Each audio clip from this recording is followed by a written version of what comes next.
Simplifying your life can result in having less stuff, it can free up time, and it might even make you happier. But simplicity does not only apply to everyday life, it can also apply to your money. So here are a few simple things that you can do to make your finances a little bit easier. Number 1, consolidate your savings accounts. Now, I am a firm believer in having multiple savings accounts for different goals and purposes, and I maintain separate accounts for myself. And I love this because I feel it's a great way to keep non-emergency funds separate from your actual emergency fund. But of course, there's no rule that says you have to do it this way. Because the truth is, the more savings accounts that you have, that's more that you have to monitor and manage, and for some people, that can be more of a headache than practical. And if this is how you feel, you can ditch having multiple savings and get a single savings account for all of your goals, and then keep a written or mental note of how you'll allocate funds in that account. And this approach might involve a little bit more record keeping, but at the end of the day, it can work just as well. And as a side note,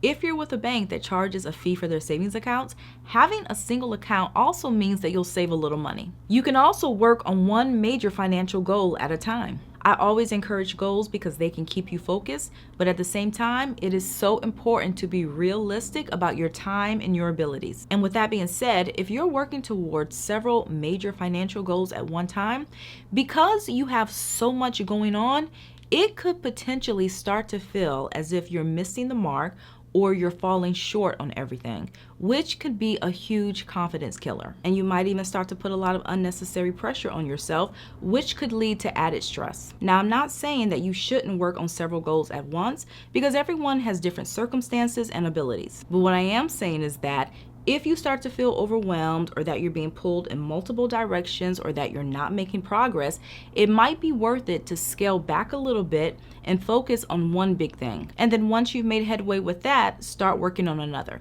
And I'm sure a lot of people have already done this, but if you haven't, going digital and eliminating paper is another way to not only simplify your life, but also reduce visual clutter. I receive just about every single bill through email, and since going paperless, I only have to check my mailbox maybe once a week. We have a lock on it so I can safely do that, and when I do go, most of the time it's just advertisements. And I have to say, since doing this, I've noticed a huge difference as far as paper clutter, because back when I was receiving paper mail, for some reason I would hold onto documents and statements even after I no longer needed them. But now it's super simple. We have less stuff that comes into the house and less stuff that piles up. And for any documents or receipts that we absolutely have to keep, I'll take a photo of it and then I'll upload it to Neat so that I can shred the hard copy. It also helps to automate your payments, which can ensure that your bills are paid on time. And this is great because it's one less thing to think about,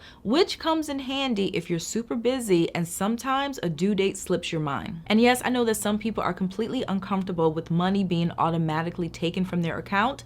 I used to be this way too, but once I started with a few bills, I realized that it wasn't as scary as I thought, and it made life a lot easier. Now, of course, you have to budget and make sure that you have money available.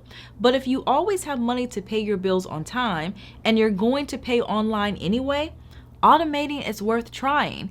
And when it's all said and done, if you don't like it, you can always opt out. Now, if you're completely against this and there's no convincing you, another thing that you can do to simplify things is to batch pay your bills. Now, this will take some planning, but the whole idea is to pay all of your bills on just 1 or 2 days in the month.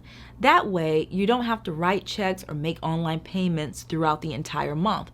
Another thing you can do to simplify your finances is to pay cash. Now, honestly, I can't remember the last time that I paid cash for something, but when I think back to when we used to pay for everything with it, it was simpler. For years, we used the envelope method for variable expenses. So we would have an envelope for entertainment, for food, for gas, and we committed to only spending the cash that we put in each. So there was no overspending, no double dipping, and once the money was gone, it was gone. Let me tell you, this was a game changer when it came to cutting down on impulse buying. And with fewer debit card transactions, it was so much easier to track our spending. Now, if you like the idea of the envelope method, but you don't want to carry a lot of cash, another option is to get a prepaid debit card and then load your funds onto this. And of course, simplifying your finances doesn't get any simpler than cutting down some of your monthly expenses. So ask yourself an honest question. Which of your monthly expenses stresses you out the most or makes it difficult for you to get ahead? Now, for a lot of people, this is their housing, and this might be true for you too.